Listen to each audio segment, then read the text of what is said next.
हर हर महादेव। दोस्तों शिवलिंग पर बिल्व पत्र चढ़ाने का कितना ज़्यादा महत्व है ये तो आप भली भांति जानते ही होंगे, लेकिन बिल्व पत्र चढ़ाने की सही विधि और सही नियम क्या है इसके बारे में जानना अत्यंत अनिवार्य है। आइए जानते हैं बिल्व पत्र चढ़ाने से संबंधित कुछ नियमों के बारे में। बिल्व पत्र को सर्वप्रथम साफ पानी से अच्छे से धो लें और बिल्व पत्र के ऊपर आप राम या ओम नमः शिवाय को चंदन से अच्छी तरीके से लिख लें और उसके बाद बिल्व पत्र की चिकनी सतह को शिवलिंग पर स्पर्श कराकर बिल्व पत्र को चढ़ाएं। ध्यान रहे दोस्तों कि बिल्व पत्र की चिकनी सतह को आपको शिवलिंग से स्पर्श कराना है। ध्यान रहे दोस्तों कि बिल्व पत्र पूरी तरीके से साबित हो, 3 पत्तियों वाला बिल्व पत्र हो, वो कहीं से भी कटा फटा नहीं होना चाहिए, ना ही कीड़े लगे और दाग धब्बे वाला बिल्व पत्र होना चाहिए। बिल्व पत्र को हमेशा आप विषम संख्या में ही चढ़ाएं। एक बिल्व पत्र 5, 11 या 21 आदि संख्या में बेलपत्र आपको शिव जी को अर्पित करने चाहिए। क्या आप जानते हैं दोस्तों बिल्व पत्र तोड़ने का भी नियम है। सबसे पहले अगर आप बिल्व पत्र तोड़ने जा रहे हैं तो बेल वृक्ष को प्रणाम करें, उसके बाद केवल बेल पत्र ही तोड़ें। कई लोग डंडियां तोड़कर लाते हैं, ये बहुत गलत है। तिथि के समापन और प्रारंभ के बीच वाले समय में बेल पत्र ना तोड़ें। विशेषकर अष्टमी, नवमी, त्रयोदशी, चतुर्दशी, अमावस्या और सोमवार के दिन बिल्व पत्र कभी भी नहीं तोड़ना चाहिए। शाम होने के बाद बिल्व पत्र तो क्या किसी भी वृक्ष को हाथ नहीं लगाना चाहिए। टहनी से एक एक करके ही बेलपत्र तोड़ना चाहिए, पूरी टहनी को कभी भी नुकसान नहीं पहुंचाना चाहिए।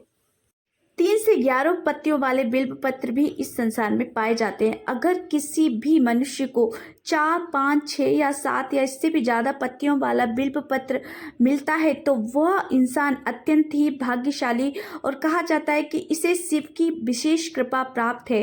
तो ऐसा बिल्व पत्र किसी विशेष इंसान को ही प्राप्त होता है। चढ़ाए गए बेलपत्र को दोबारा से भी धोकर चढ़ाया जा सकता है। जी हाँ दोस्तों, हमारे शास्त्रों में इस बात का उल्लेख मिलता है कि अगर आपको नए बिल्व पत्र प्राप्त ना हो तो किसी दूसरे के चढ़ाए हुए बेल पत्र को भी धोकर आप कई बार इस्तेमाल कर सकते हैं। अगर बेल पत्र उपलब्ध ना हो तो बेल के वृक्ष के दर्शन ही कर लेना चाहिए, उससे भी आपके समस्त पाप और ताप नष्ट हो जाते हैं। शिवजी पर आप चिकनी सतह का बिल्व पत्र चढ़ाएं, लेकिन नंदी जी पर बिल्व पत्र चढ़ाते हुए ध्यान रखें कि जिस प्रकार आप शिवलिंग पर बिल्व पत्र चढ़ा रहे हैं उसके जस्ट अपोजिट यानी कि ऊपरी सतह का भाग नंदी की तरफ होना चाहिए। तो क्योंकि कहते हैं कि हमने नंदी पर जो बेलपत्र चढ़ाया है तो नंदी जी यानी कि शिव जी का जो आसन है वो नंदी पर है, तो हम आसन को सीधा बिछाते हैं ना, तो बिल्व पत्र को हम बिल्कुल सीधा लगाते हैं जिस पर शिव जी अपना आसन ग्रहण करते हैं। यानी कि हम बिल्व पत्र के जरिए नंदी महाराज पर शिव जी का आसन आमंत्रित कर रहे हैं।